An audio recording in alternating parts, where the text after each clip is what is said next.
안녕하세요. 요한계시록 3장 7절에서 13절입니다. 7절. 너는 빌라델비아 교회의 사자에게 이렇게 써라. 거룩하고 참되시니 다윗의 열쇠를 가지시니 곧 열면 닫을 사람이 없고 닫으면 열 사람이 없는 이가 이렇게 말씀하신다. 빌라델비아는 사대로부터 동남 방향으로 약 40km 지점에 위치한 도시입니다. 북쪽 지역에 화산 평원이 있어 비옥한 그 평야에서 재배되는 포도로 인해 포도주가 유명했습니다. 이 도시를 지키는 수호신은 술의 신으로 불리는 디오니소스였습니다.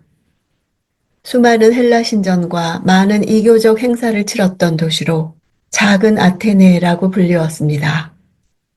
열쇠는 소유, 권세, 관리 등의 의미에 대한 상징입니다.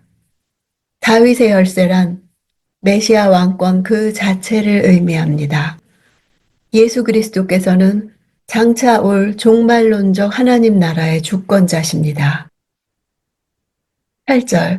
내 행위들을 안다. 보라. 내가 내 앞에 열린 문을 두었으니 아무도 그 문을 닫을 수가 없다. 이는 내가 힘이 약한 가운데도 내 말을 지키고 내 이름을 부인하지 않았기 때문이다. 빌라델비아는 소아시아 중앙으로 들어가는 관문 도시였습니다. 문의 역할을 한 것이죠. 종말론적인 하나님 나라, 곧 새 예루살렘의 성전으로 들어가는 문을 열고 닫는 절대적 권세가 예수 그리스도에게 속해 있습니다.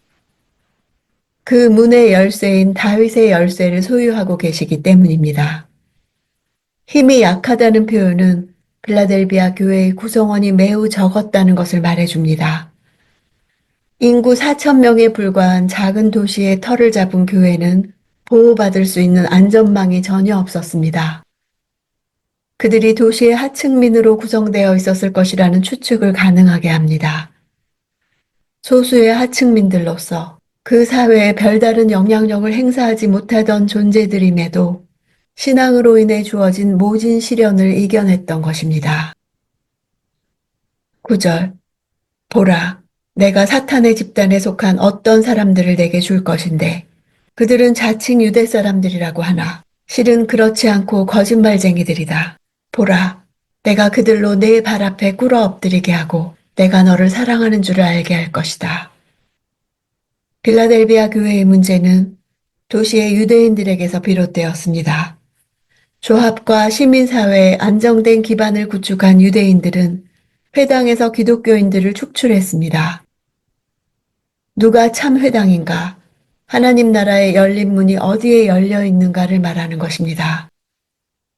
사탄의 집단, 거짓말쟁이들이란 요한복음 8장 44절에서 예수께서 너희는 너희 아비 마귀에게서 났으니 저는 거짓말쟁이요 거짓의 아비라고 분명히 말씀하셨습니다.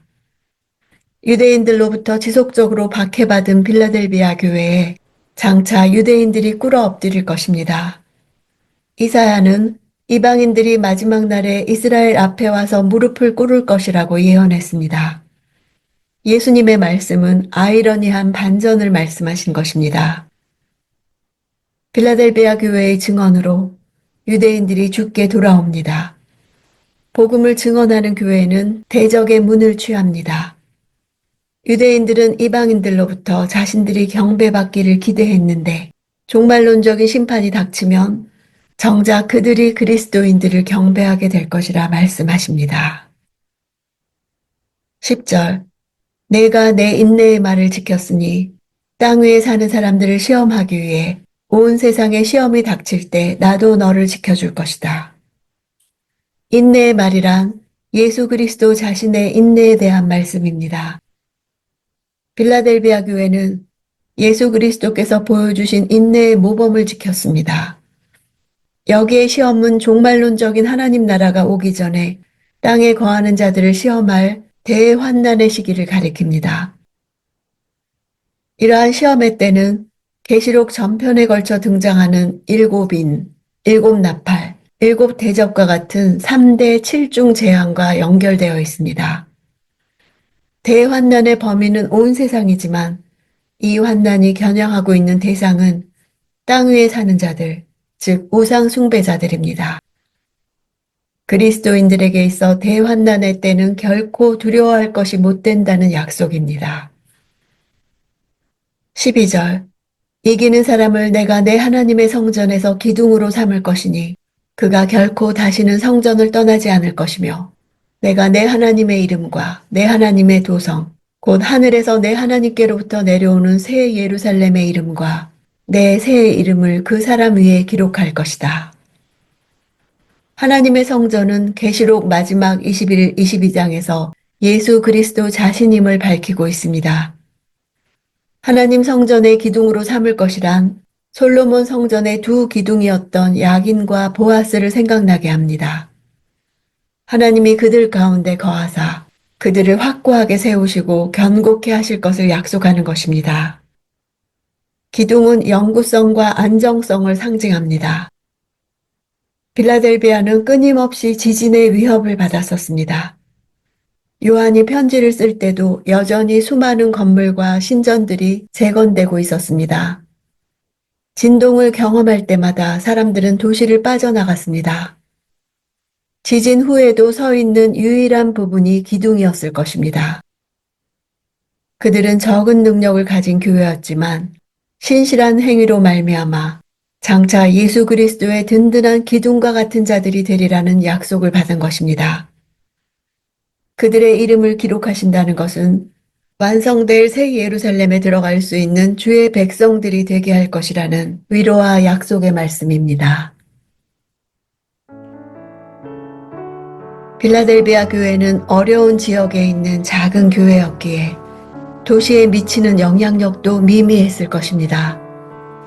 그러나 그리스도께서는 이 작고 하찮아 보이는 교회에 대해 아무런 책망을 하지 않으셨습니다. 그리스도를 믿는 신앙으로 인해 회당에서 추방되어 회당의 문은 그들에게 닫혀 있었지만 영생의 문이 그들에게 열려 있었으며 그리스도께서 그 열쇠를 갖고 계십니다.